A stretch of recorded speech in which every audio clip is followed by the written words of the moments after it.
O profeta Joel, séculos antes do nascimento de Cristo, proclamou: "E acontecerá depois que derramarei o meu espírito sobre toda a carne." Joel 2:28. Esta profecia anunciava um tempo em que a presença divina não seria limitada a poucos escolhidos, mas estaria disponível para todos que buscassem. Jesus, durante seu ministério terreno, reafirmou esta promessa. Em seus últimos momentos com os discípulos, ele declarou: "E eis que sobre vós envio a promessa de meu Pai. Ficai, porém, na cidade de Jerusalém, até que do alto sejais revestidos de poder." Lucas 24:49. Esta promessa não era vaga ou indefinida. Jesus especificou que seus seguidores receberiam poder quando o Espírito Santo viesse sobre eles, capacitando-os para serem suas testemunhas em Jerusalém, em toda a Judéia e Samaria e até os confins da terra. Atos 1:8. O apóstolo Pedro, no dia de Pentecostes, conectou os pontos entre a profecia de Joel e os eventos que estavam testemunhando.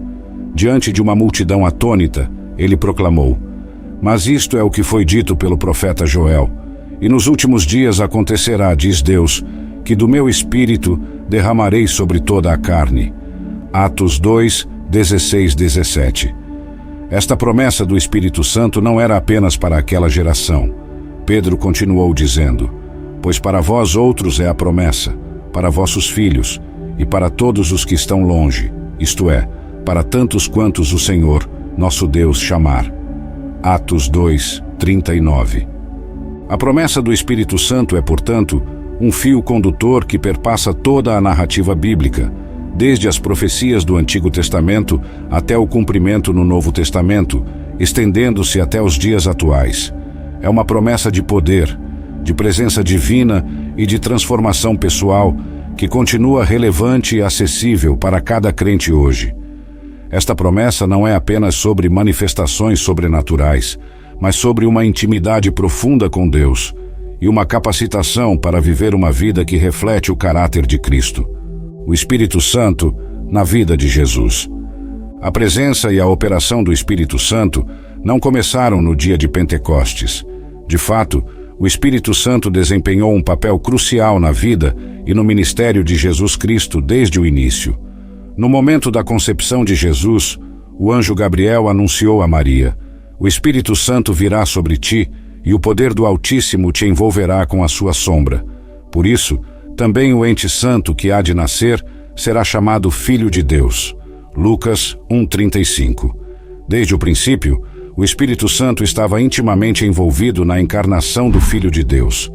No batismo de Jesus, vemos uma manifestação visível do Espírito Santo. "E eis que se lhe abriram os céus, e viu o Espírito de Deus descendo como pomba, vindo sobre ele." Mateus 3:16.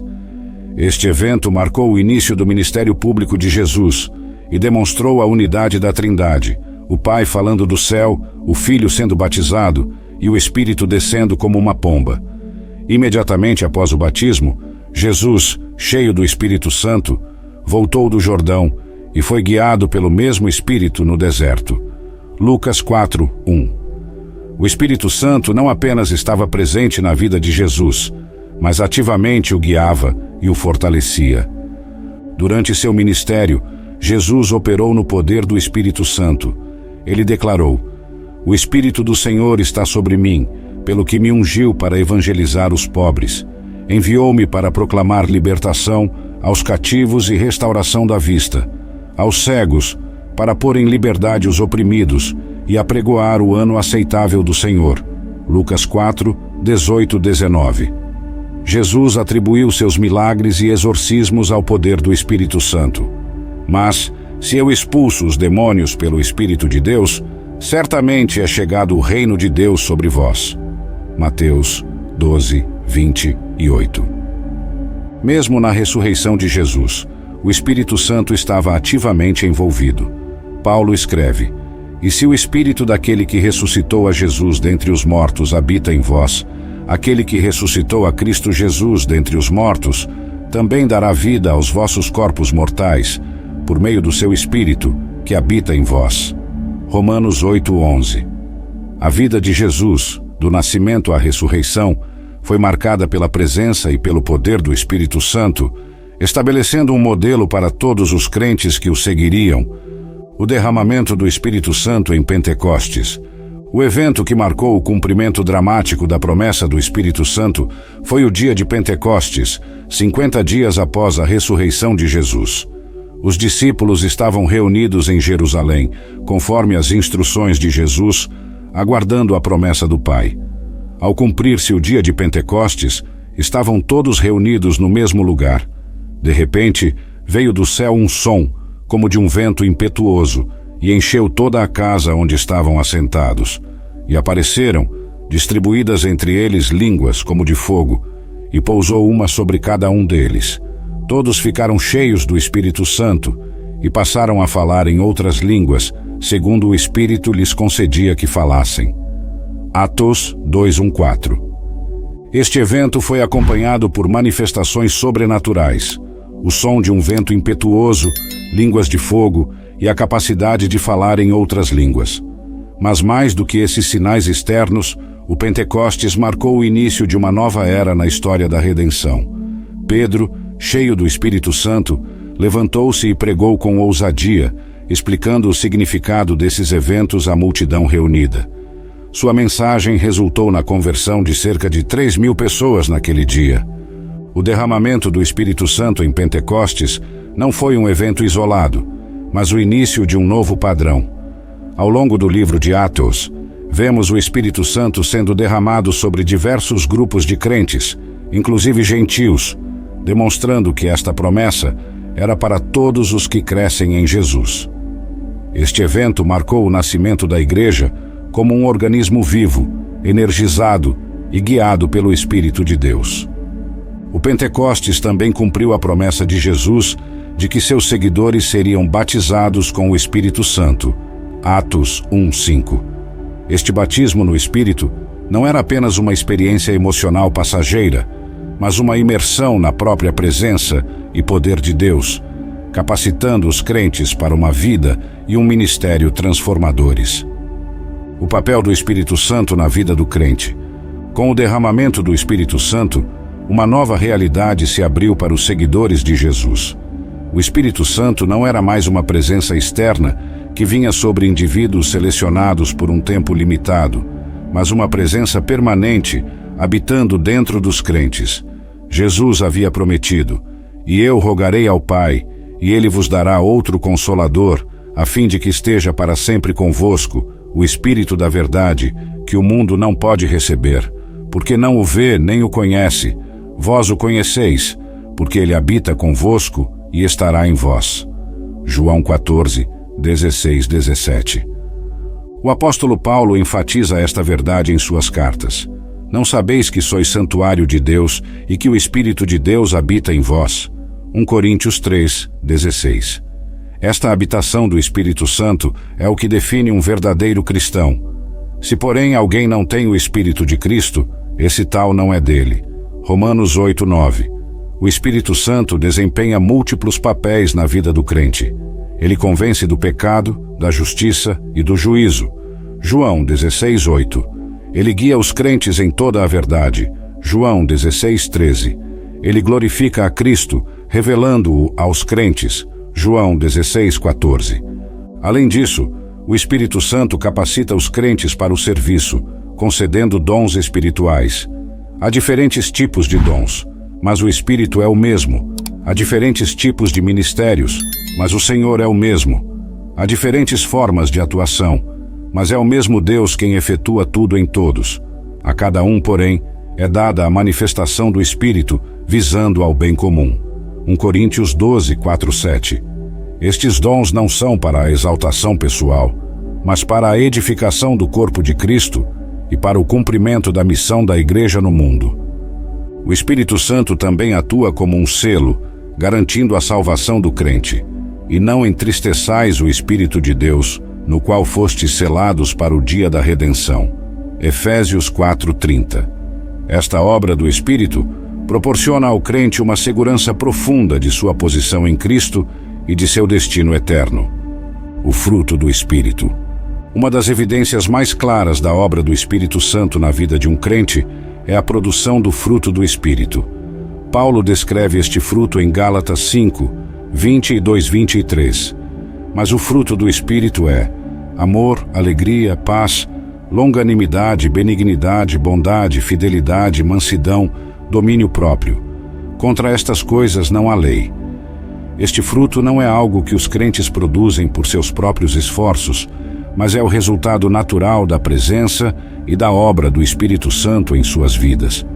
É uma transformação do caráter que ocorre de dentro para fora. O amor, primeiro na lista, é a marca distintiva dos seguidores de Cristo. Jesus disse: "Com isto todos saberão que sois meus discípulos, se tiverdes amor uns aos outros." João 13, 35. Este amor não é um sentimento fugaz, mas um compromisso profundo com o bem-estar dos outros, mesmo à custa de si mesmo. É um amor que reflete o próprio amor de Deus, descrito em 1 Coríntios 13, paciente, bondoso, não invejoso, não se vangloria, não se orgulha, não maltrata, não procura seus interesses, não se ira facilmente, não guarda rancor. A alegria mencionada aqui não é uma felicidade superficial baseada em circunstâncias favoráveis, mas uma satisfação profunda, enraizada na relação com Deus. Paulo exorta os crentes a alegrar-se sempre no Senhor. Filipenses 4:4. Mesmo em meio às dificuldades. Esta alegria é um testemunho poderoso da realidade e da bondade de Deus, em um mundo frequentemente marcado pela tristeza e pelo desespero. A paz que o Espírito produz vai além da ausência de conflito. É uma tranquilidade interior que persiste mesmo em meio às tempestades da vida. Jesus prometeu: "Deixo-vos a minha paz vos dou. Não vou-la dou como o mundo a dá. Não se turbe o vosso coração, nem se atemorize." João 14, 27. Esta paz é um antídoto para a ansiedade e o medo que muitas vezes dominam a vida moderna. Os outros aspectos do fruto do Espírito, longanimidade, benignidade, bondade, fidelidade, mansidão e domínio próprio, trabalham juntos para produzir um caráter que reflete a natureza de Cristo. À medida que o crente se submete ao controle do Espírito Santo, estas qualidades se tornam cada vez mais evidentes em sua vida, transformando não apenas o indivíduo, mas também impactando positivamente aqueles ao seu redor. O batismo no Espírito Santo. O conceito de batismo no Espírito Santo é um tema importante no Novo Testamento. João Batista profetizou sobre Jesus: "Eu, na verdade, vos batizo com água para arrependimento, mas aquele que vem depois de mim é mais poderoso do que eu, cujas sandálias não sou digno de levar. Ele vos batizará com o Espírito Santo e com fogo." Mateus 3, 11. Jesus, antes de sua ascensão, lembrou seus discípulos desta promessa: "Porque João, na verdade, batizou com água, mas vós sereis batizados com o Espírito Santo, não muito depois destes dias." Atos 1:5. O batismo no Espírito Santo é frequentemente associado a experiências poderosas e manifestações sobrenaturais. No dia de Pentecostes, os discípulos ficaram cheios do Espírito Santo e passaram a falar em outras línguas, segundo o Espírito lhes concedia que falassem. Atos 2:4. Ao longo do livro de Atos, vemos várias ocorrências do batismo no Espírito Santo. Em Samaria, quando Pedro e João oraram pelos novos crentes, receberam estes o Espírito Santo. Atos 8:17. Na casa de Cornélio, caiu o Espírito Santo sobre todos os que ouviam a palavra. Atos 10:44. O propósito principal do batismo no Espírito Santo é capacitar os crentes para o serviço e o testemunho. Jesus prometeu: "Mas recebereis poder ao descer sobre vós o Espírito Santo, e sereis minhas testemunhas tanto em Jerusalém, como em toda a Judéia e Samaria, e até aos confins da terra." Atos 1:8. Este poder não é para a exaltação pessoal, mas para a edificação da igreja e para a proclamação eficaz do Evangelho. O batismo no Espírito Santo é uma experiência distinta da salvação, embora intimamente relacionada a ela. Todos os crentes recebem o Espírito Santo no momento da conversão, Romanos 8:9. Mas o batismo no Espírito É uma experiência de enchimento e capacitação que pode ocorrer simultaneamente à salvação ou posteriormente. Esta experiência não é um fim em si mesma, mas um meio para uma vida cristã mais eficaz e frutífera.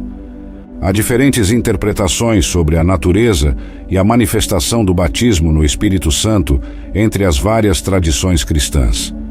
Algumas veem como uma experiência única e dramática, frequentemente acompanhada pelo dom de línguas. Outras o entendem como um processo contínuo de submissão e enchimento. Independentemente da interpretação específica, o consenso é que o batismo no Espírito Santo é uma experiência transformadora que aprofunda a relação do crente com Deus e o capacita para o serviço cristão. É importante notar que o batismo no Espírito Santo não é uma experiência reservada para uma elite espiritual, mas está disponível para todos os crentes. Pedro declarou no dia de Pentecostes que a promessa do Espírito era: para vós, para vossos filhos e para todos os que estão longe, a tantos quantos Deus, nosso Senhor, chamar. Atos 2:39. Esta promessa continua válida hoje, convidando cada crente a buscar uma experiência mais profunda e poderosa com o Espírito Santo. Os dons do Espírito. O Espírito Santo não apenas habita nos crentes, mas também os equipa com dons espirituais para o serviço no corpo de Cristo. Paulo discute esses dons em detalhes em 1 Coríntios 12:14. Ora, os dons são diversos, mas o Espírito é o mesmo. E também há diversidade nos serviços, mas o Senhor é o mesmo. E há diversidade nas realizações, mas o mesmo Deus é quem opera tudo em todos. A manifestação do Espírito é concedida a cada um, visando a um fim proveitoso. 1 Coríntios 12:4-7. Paulo lista vários dons espirituais, incluindo sabedoria, conhecimento, fé, dons de cura, operação de milagres, profecia, discernimento de espíritos, variedade de línguas e interpretação de línguas. Esta lista não é exaustiva, e outros dons são mencionados em outras partes do Novo Testamento. É importante notar que estes dons são distribuídos pelo Espírito Santo conforme sua vontade. Mas um só e o mesmo Espírito realiza todas estas coisas, distribuindo-as, como lhe apraz, a cada um, individualmente. 1 Coríntios 12:11. O propósito desses dons não é a exaltação pessoal, mas a edificação do corpo de Cristo. Assim, pois, irmãos, procurai com zelo os dons espirituais, mas principalmente que profetizeis.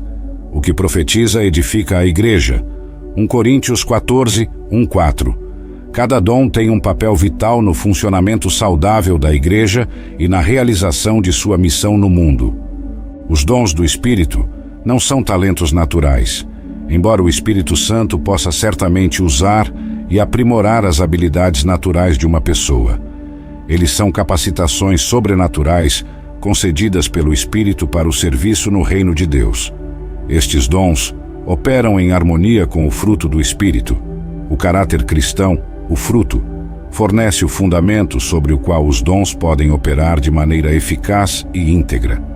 É importante que os crentes descubram, desenvolvam e exerçam seus dons espirituais. Paulo exorta: não negligencie o dom que há em você. 1 Timóteo 4:14.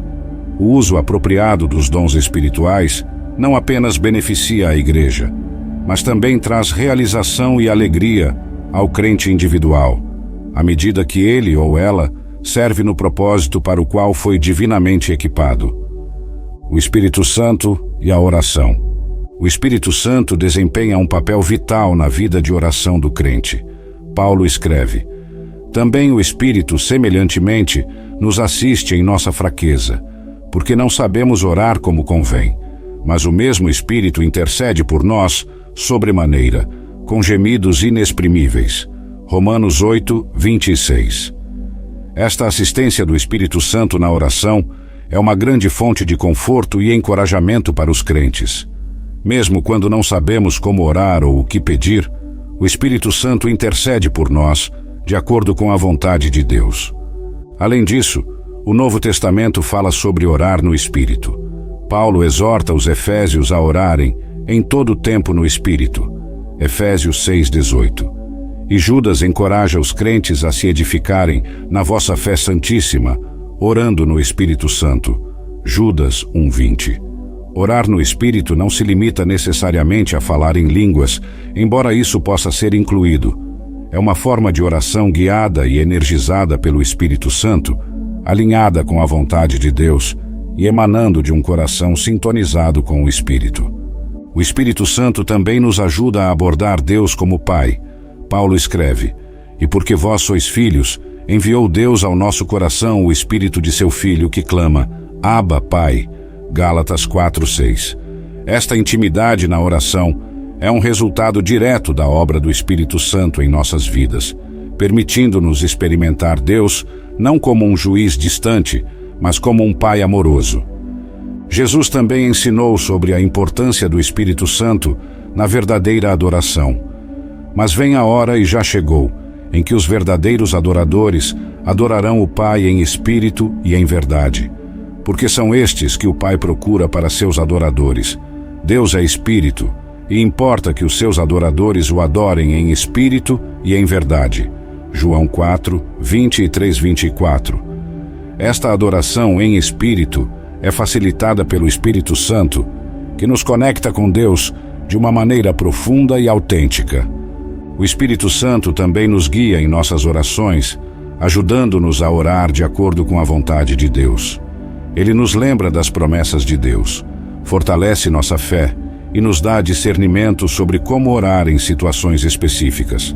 À medida que aprendemos a ser sensíveis à direção do Espírito em nossa vida de oração, experimentamos uma comunhão mais profunda com Deus e vemos respostas mais eficazes às nossas orações. O Espírito Santo e a santificação. A santificação, o processo pelo qual os crentes são conformados à imagem de Cristo, é uma obra do Espírito Santo. Paulo escreve aos Tessalonicenses: "Deus vos escolheu desde o princípio para a salvação, pela santificação do Espírito e fé na verdade." 2 Tessalonicenses 2:13. Este processo de santificação não é algo que os crentes possam realizar por seus próprios esforços. É o Espírito Santo quem produz a transformação interior. Paulo descreve este processo em 2 Coríntios 3:18. "E todos nós, com o rosto desvendado, contemplando como por espelho a glória do Senhor, somos transformados, de glória em glória, na sua própria imagem, como pelo Senhor, o Espírito." Esta transformação é progressiva e contínua, à medida que o crente se submete à obra do Espírito em sua vida. O Espírito Santo trabalha para conformar os crentes à imagem de Cristo, produzindo o fruto do Espírito em suas vidas e ajudando-os a vencer o pecado. Paulo contrasta a vida no Espírito com a vida na carne. "Digo, porém, andai no Espírito, e jamais satisfareis a concupiscência da carne." Gálatas 5:16. Esta vida no Espírito não é uma vida de passividade, mas de cooperação ativa com a obra do Espírito Santo. A santificação envolve tanto a morte do velho homem quanto o crescimento do novo homem em Cristo. O Espírito Santo nos convence do pecado, nos leva ao arrependimento e nos capacita a viver em obediência a Deus. Ele também nos revela mais de Cristo, aprofundando nosso amor por Ele e nosso desejo de ser como Ele. É importante entender que a santificação é um processo ao longo da vida. Não alcançamos a perfeição nesta vida, mas continuamos a crescer e a ser transformados pelo Espírito Santo até o dia em que veremos Cristo face a face. Como Paulo escreveu: "Estou convencido de que aquele que começou a boa obra em vós há de completá-la até o dia de Cristo Jesus." Filipenses 1:6. O Espírito Santo e a Igreja. O Espírito Santo não apenas opera na vida individual dos crentes, mas também desempenha um papel crucial na vida e na missão da Igreja como um todo. De fato, o nascimento da Igreja no dia de Pentecostes foi marcado pelo derramamento do Espírito Santo. Paulo descreve a Igreja como habitação de Deus no Espírito. Efésios 2:22. O Espírito Santo une os crentes em um corpo, pois em um só Espírito todos nós fomos batizados em um corpo, quer judeus, quer gregos, quer escravos, quer livres. E a todos nós foi dado beber de um só Espírito. 1 Coríntios 12, 13. O Espírito Santo guia a Igreja em sua missão. Vemos isso claramente no livro de Atos, onde o Espírito dirige as atividades missionárias da Igreja primitiva. Por exemplo, foi o Espírito Santo quem instruiu a Igreja em Antioquia a separar Barnabé e Saulo para o trabalho missionário. Atos 13, 2. O Espírito também guiou a Igreja em decisões importantes, como vemos no Concílio de Jerusalém, onde os apóstolos declararam: pareceu bem ao Espírito Santo e a nós. Atos 15, 28. Além disso, o Espírito Santo equipa a Igreja com dons espirituais para o seu edificação e ministério. Paulo compara a Igreja a um corpo, onde cada membro tem uma função específica. Ora, vós sois corpo de Cristo, e individualmente membros desse corpo. A uns estabeleceu Deus na Igreja, primeiramente apóstolos, em segundo lugar profetas, em terceiro lugar mestres, depois operadores de milagres, depois dons de curar, socorros, governos, variedades de línguas. 1 Coríntios 12, 27 e 28. O Espírito Santo também capacita a Igreja para o testemunho eficaz. Jesus prometeu: mas recebereis poder ao descer sobre vós o Espírito Santo, e sereis minhas testemunhas tanto em Jerusalém, como em toda a Judéia e Samaria, e até aos confins da terra. Atos 1:8. Este poder é evidente na pregação ousada dos apóstolos e na rápida expansão da Igreja primitiva, apesar da perseguição. Finalmente, o Espírito Santo preserva a unidade da Igreja. Paulo exorta os crentes a serem solícitos em preservar a unidade do Espírito no vínculo da paz. Efésios 4:3. Esta unidade não é uniformidade, mas uma harmonia na diversidade, onde cada membro contribui com seus dons únicos para o bem comum do corpo de Cristo. O Espírito Santo e as Escrituras. O Espírito Santo desempenhou um papel crucial na inspiração das Escrituras. Pedro declara: porque nunca jamais qualquer profecia foi dada por vontade humana. Entretanto, homens santos falaram da parte de Deus, movidos pelo Espírito Santo. 2 Pedro 1:21. Esta afirmação ressalta a origem divina das Escrituras, enfatizando que, embora escritas por mãos humanas, sua fonte última é o próprio Deus através do Espírito Santo. Paulo afirma que toda a Escritura é inspirada por Deus. 2 Timóteo 3:16. A palavra grega traduzida como inspirada é theopneustos, que literalmente significa soprada por Deus. Isso destaca o papel do Espírito, que também pode ser traduzido como sopro ou vento, na inspiração das Escrituras. Esta inspiração não se limita a uma ditação mecânica, mas envolve a personalidade e o estilo do autor humano, preservando ao mesmo tempo a verdade e a autoridade divinas. Além de inspirar as Escrituras, o Espírito Santo também ajuda os crentes a compreendê-las. Jesus prometeu que o Espírito Santo vos guiará a toda a verdade. João 16:13. Paulo ora para que os efésios recebam espírito de sabedoria e de revelação no pleno conhecimento dele. Efésios 1:17. Esta iluminação pelo Espírito Santo é essencial para a compreensão espiritual das Escrituras. Como Paulo explica: ora, o homem natural não aceita as coisas do Espírito de Deus porque lhes são loucura, e não pode entendê-las porque elas se discernem espiritualmente. 1 Coríntios 2:14. O Espírito Santo não apenas nos ajuda a entender o significado das Escrituras, mas também a aplicá-las em nossas vidas.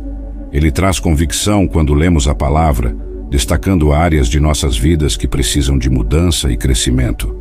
Ele também nos consola e encoraja através das promessas da Escritura, tornando a palavra de Deus viva e ativa em nossas experiências diárias. É importante notar que o Espírito Santo nunca contradiz as Escrituras que ele inspirou. Qualquer impressão ou orientação que alegamos receber do Espírito deve ser testada e confirmada pela palavra escrita de Deus. O Espírito e a palavra trabalham em harmonia perfeita, com o Espírito iluminando nossa compreensão da palavra e a palavra fornecendo o padrão pelo qual testamos os Espíritos. O Espírito Santo e a missão. O Espírito Santo é o grande impulsionador da missão da Igreja. Jesus prometeu aos seus discípulos: "Mas recebereis poder ao descer sobre vós o Espírito Santo, e sereis minhas testemunhas tanto em Jerusalém, como em toda a Judéia e Samaria, e até aos confins da terra." Atos 1:8.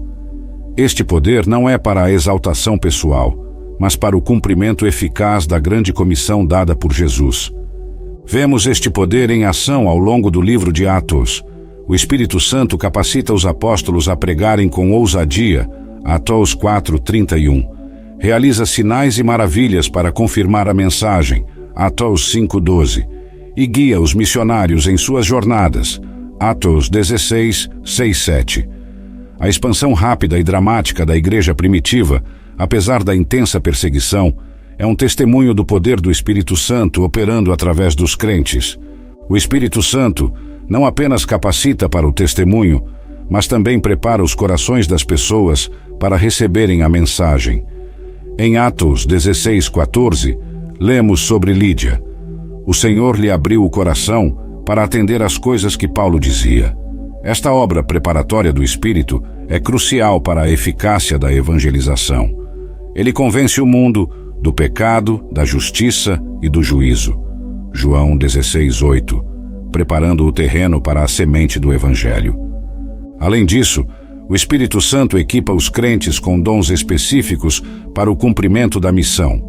Alguns são chamados e capacitados como evangelistas, outros como mestres, pastores ou profetas. Cada dom é essencial para o avanço do reino de Deus e para a edificação do corpo de Cristo. O Espírito distribui esses dons como lhe apraz, 1 Coríntios 12:11, garantindo que a Igreja tenha todos os recursos necessários para cumprir sua missão.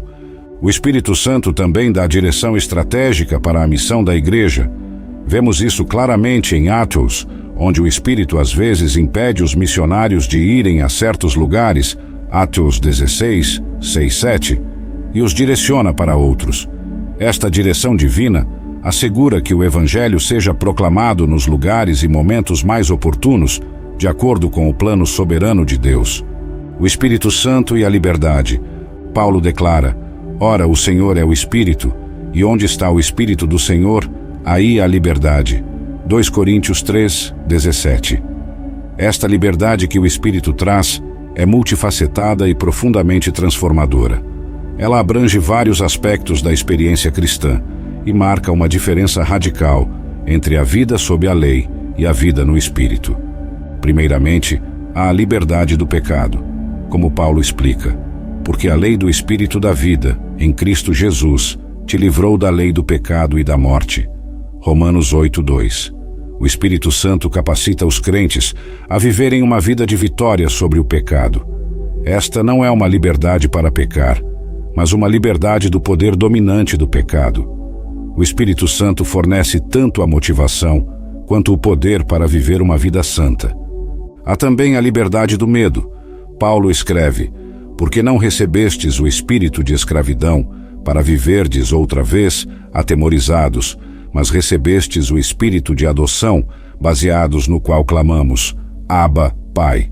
Romanos 8:15.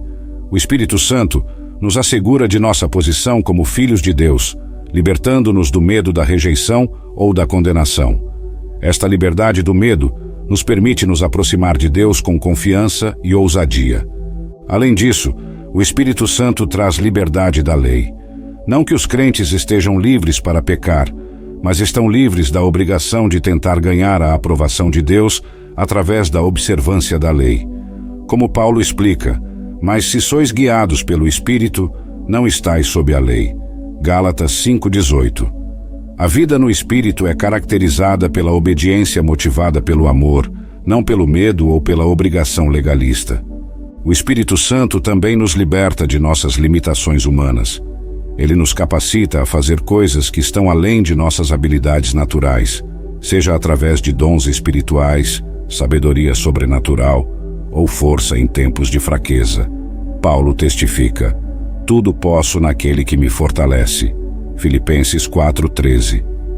Esta liberdade no Espírito não é licença para viver de qualquer maneira que queiramos.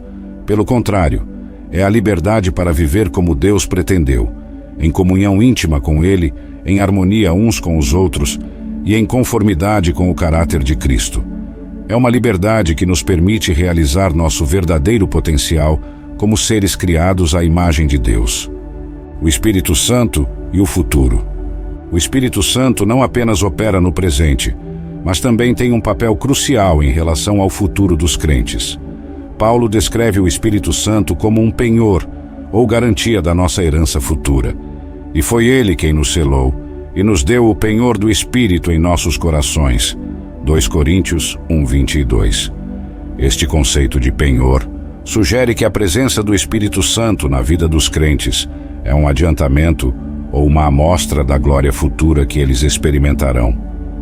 Paulo elabora sobre isso em Romanos 8:23. E não somente ela, mas também nós, que temos as primícias do Espírito, igualmente gememos em nosso íntimo, aguardando a adoção de filhos, a redenção do nosso corpo. O Espírito Santo em nós é como um gosto antecipado da glória que está por vir, criando em nós um anseio pela plena realização de nossa salvação. O Espírito Santo também tem um papel na ressurreição futura dos crentes.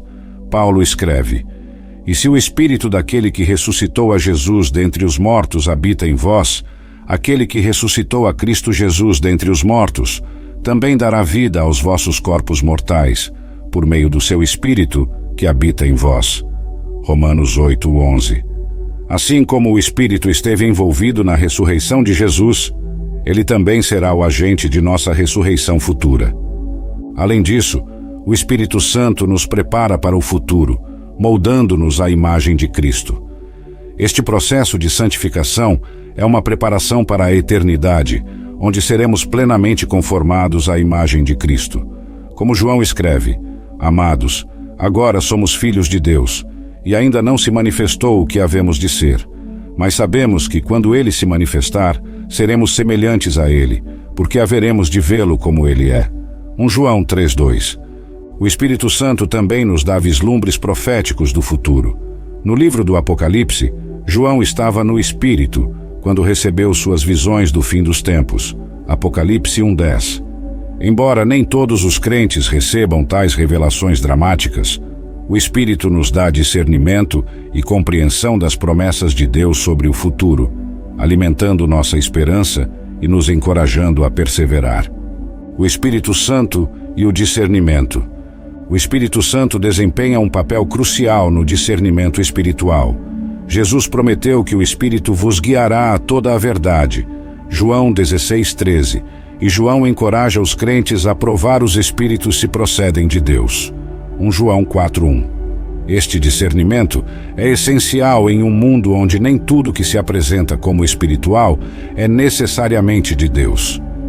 Paulo lista o discernimento de espíritos como um dos dons do Espírito. 1 Coríntios 12:10. Este dom permite aos crentes distinguir entre o que é verdadeiramente do Espírito de Deus e o que não é.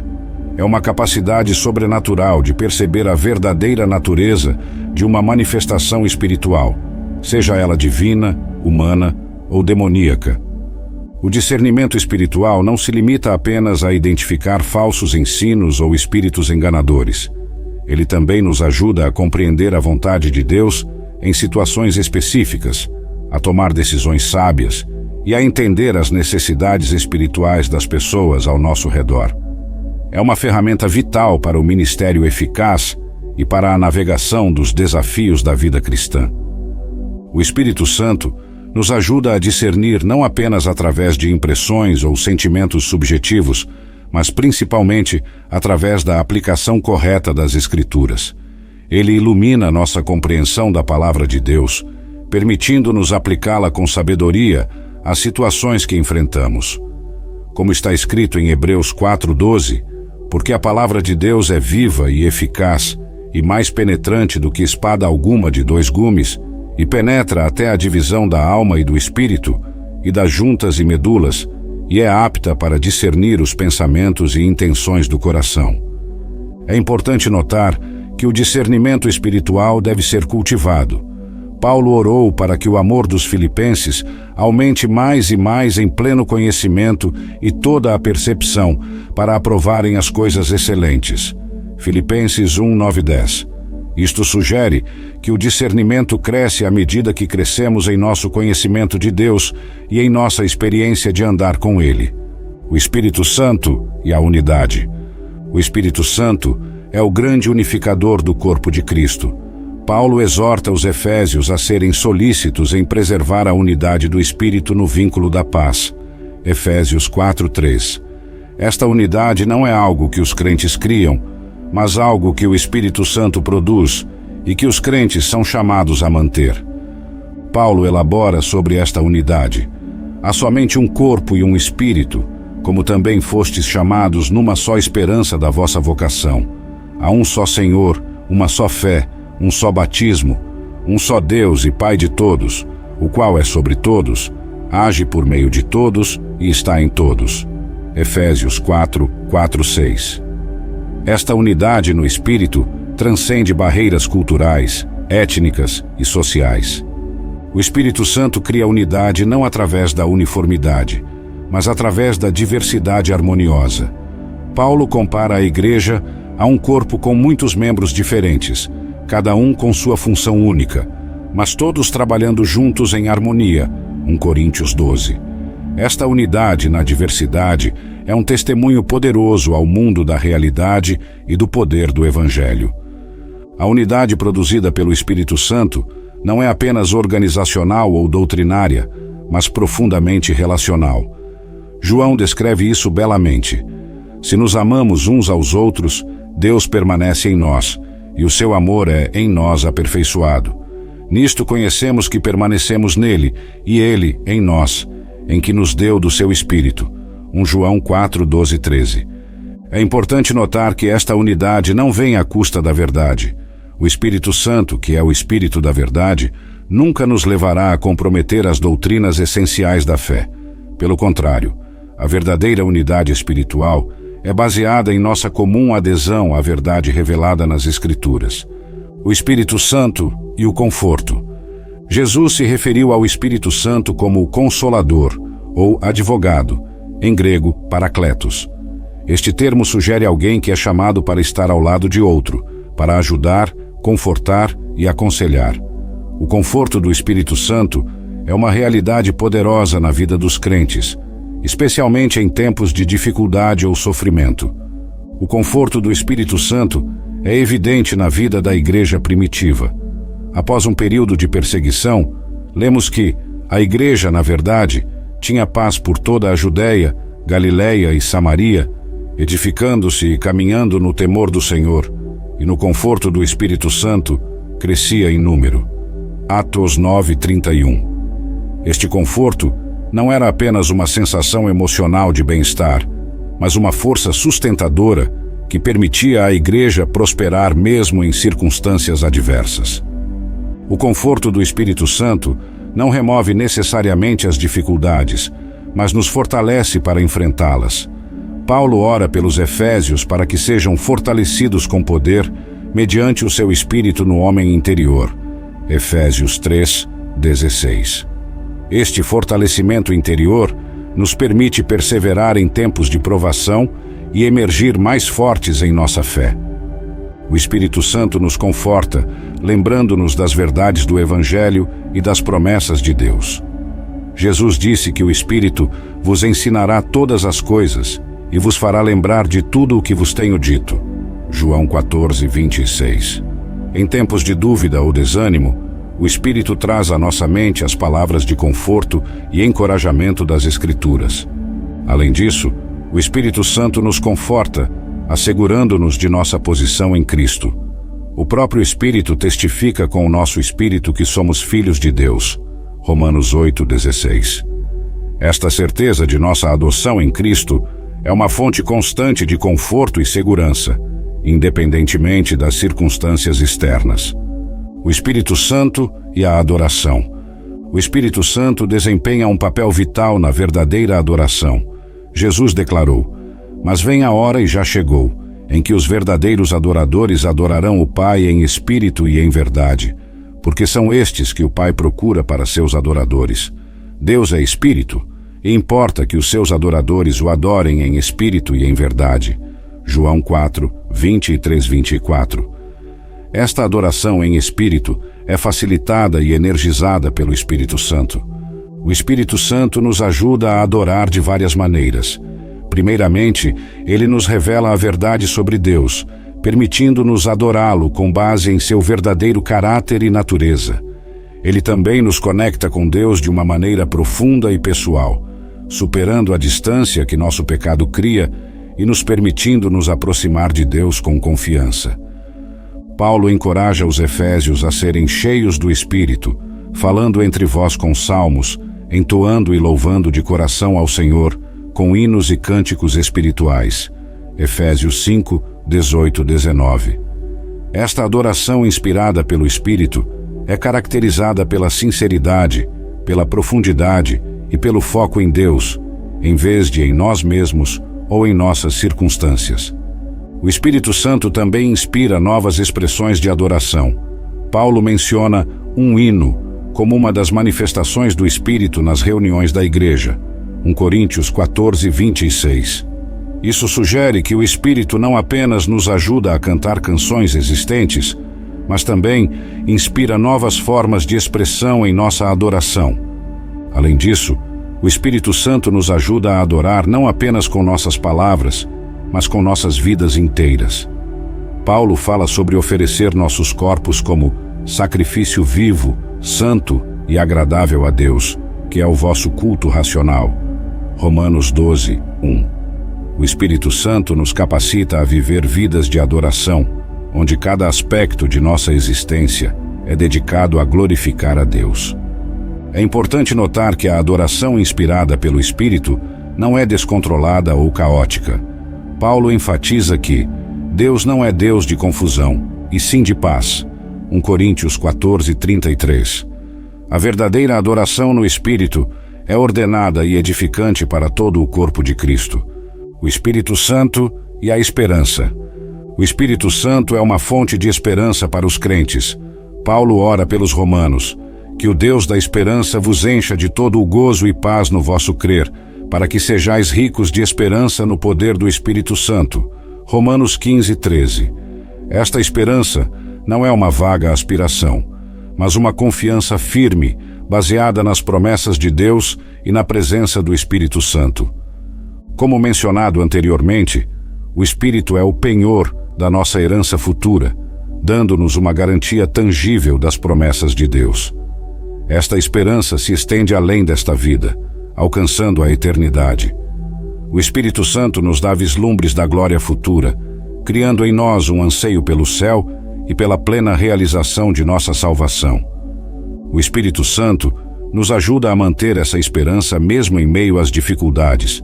Paulo escreve: "E não só isto, mas também nos gloriamos nas tribulações, sabendo que a tribulação produz perseverança, e a perseverança, experiência, e a experiência, esperança, e a esperança não nos decepciona, porque o amor de Deus foi derramado em nossos corações pelo Espírito Santo que nos foi dado." Romanos 5, 3, 5. Esta esperança inspirada pelo Espírito não é apenas para o futuro distante, mas também para o presente. O Espírito Santo nos dá esperança para as situações cotidianas, lembrando-nos constantemente do amor e da fidelidade de Deus. Ele nos ajuda a ver além de nossas circunstâncias imediatas e a confiar no plano maior de Deus para nossas vidas. Além disso, o Espírito Santo trabalha através de nós para trazer esperança aos outros. Quando compartilhamos o Evangelho, é o Espírito que traz convicção e esperança aos corações dos ouvintes. Quando ministramos aos necessitados ou consolamos os aflitos, é o Espírito que flui através de nós para trazer esperança e cura. O Espírito Santo e a vida eterna. Por fim, o Espírito Santo está intimamente ligado à promessa e à realidade da vida eterna. Jesus disse: "E a vida eterna é esta, que te conheçam a ti, o único Deus verdadeiro, e a Jesus Cristo, a quem enviaste." João 17, 3. O Espírito Santo é essencial para este conhecimento de Deus, pois é Ele quem revela Deus a nós. Paulo escreve: Ora, se o Espírito daquele que ressuscitou a Jesus dentre os mortos habita em vós, aquele que ressuscitou a Cristo Jesus dentre os mortos também dará vida aos vossos corpos mortais por meio do seu Espírito que habita em vós. Romanos 8:11. Aqui, vemos que o Espírito Santo não apenas nos dá vida espiritual agora, mas também será instrumental em nossa ressurreição futura. O Espírito Santo é quem nos mantém conectados a essa vida eterna enquanto ainda estamos neste mundo. João escreve: E o que guarda os seus mandamentos permanece em Deus, e Deus nele. E nisto conhecemos que ele permanece em nós, pelo Espírito que nos deu. 1 João 3:24. O Espírito Santo é a garantia de nossa união com Cristo e, portanto, de nossa participação na vida eterna. Dessa forma, o Espírito Santo não é apenas um agente da vida eterna no futuro, mas uma fonte de vida eterna no presente. Jesus disse: Mas aquele que beber da água que eu lhe der, nunca terá sede, porque a água que eu lhe der se fará nele uma fonte de água que jorra para a vida eterna. João 4:14. Esta água é frequentemente entendida como uma referência ao Espírito Santo. O Espírito Santo também nos prepara para a eternidade, transformando-nos à imagem de Cristo. Este processo de santificação é uma preparação para o céu, onde seremos plenamente conformados à imagem de Cristo. Como Paulo escreve: E todos nós, com o rosto desvendado, contemplando como por espelho a glória do Senhor, somos transformados, de glória em glória, na sua própria imagem, como pelo Senhor, o Espírito. 2 Coríntios 3:18. O Espírito Santo e o testemunho. O Espírito Santo desempenha um papel crucial no testemunho cristão. Jesus prometeu aos seus discípulos: Mas recebereis poder ao descer sobre vós o Espírito Santo, e sereis minhas testemunhas tanto em Jerusalém, como em toda a Judéia e Samaria, e até aos confins da terra. Atos 1:8. Este poder não é para a exaltação pessoal, mas para o testemunho eficaz de Cristo. O Espírito Santo capacita os crentes para testemunhar de várias maneiras. Primeiro, ele dá ousadia para falar. Vemos isso claramente na vida de Pedro, que negou Jesus 3 vezes antes da crucificação, mas depois do Pentecostes, pregou corajosamente para milhares. O livro de Atos está cheio de exemplos de crentes falando com ousadia, mesmo diante de perseguição, porque estavam cheios do Espírito Santo. Além da ousadia, o Espírito Santo também dá sabedoria e as palavras certas para dizer. Jesus prometeu: Porque não sois vós os que falais, mas o Espírito de vosso Pai é quem fala em vós. Mateus 10:20. Isso não significa que não precisamos nos preparar para testemunhar, mas que podemos confiar na orientação do Espírito Santo no momento do testemunho. O Espírito Santo também convence o mundo do pecado, da justiça e do juízo. João 16:8. Isso significa que, enquanto testemunhamos, o Espírito Santo está trabalhando nos corações dos ouvintes, trazendo convicção e abertura para o Evangelho. Nosso papel é ser fiéis em compartilhar a mensagem. É o Espírito Santo quem faz o trabalho de convencimento e conversão. O testemunho inspirado pelo Espírito não se limita apenas às palavras. O Espírito Santo também capacita os crentes a viverem vidas que testemunham de Cristo. O fruto do Espírito em nossas vidas: amor, alegria, paz, paciência, bondade, etc. É um poderoso testemunho da realidade de Cristo. Como Jesus disse: Assim brilhe também a vossa luz diante dos homens, para que vejam as vossas boas obras e glorifiquem a vosso Pai que está nos céus. Mateus 5:16. Além disso, o Espírito Santo frequentemente confirma o testemunho com sinais e maravilhas. No livro de Atos, vemos repetidamente como milagres e curas acompanhavam a pregação do Evangelho, confirmando a mensagem e levando muitos à fé. Embora os sinais e maravilhas não sejam o foco principal do testemunho, eles podem ser uma poderosa confirmação da verdade do Evangelho. O Espírito Santo e a transformação contínua. A obra do Espírito Santo na vida do crente não é um evento único, mas um processo contínuo de transformação. Paulo descreve isso em 2 Coríntios 3, 18. E todos nós, com o rosto desvendado, contemplando como por espelho a glória do Senhor, somos transformados de glória em glória, na sua própria imagem, como pelo Senhor, o Espírito. Esta transformação é um processo gradual, mas constante, que continua ao longo de toda a vida do crente. O Espírito Santo trabalha para conformar os crentes à imagem de Cristo. Isto envolve tanto a remoção de características não cristãs, quanto o desenvolvimento de qualidades semelhantes às de Cristo. É um processo de despir-se do velho homem e revestir-se do novo homem. Efésios 4, 22-24. Este processo de transformação afeta todos os aspectos da vida do crente: pensamentos, atitudes, comportamentos e relacionamentos.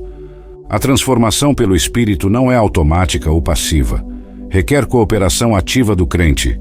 Paulo exorta: não vos conformeis com este século, mas transformai-vos pela renovação da vossa mente.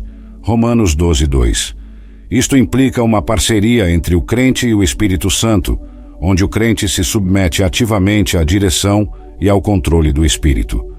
Um aspecto importante desta transformação contínua é o crescimento no fruto do Espírito.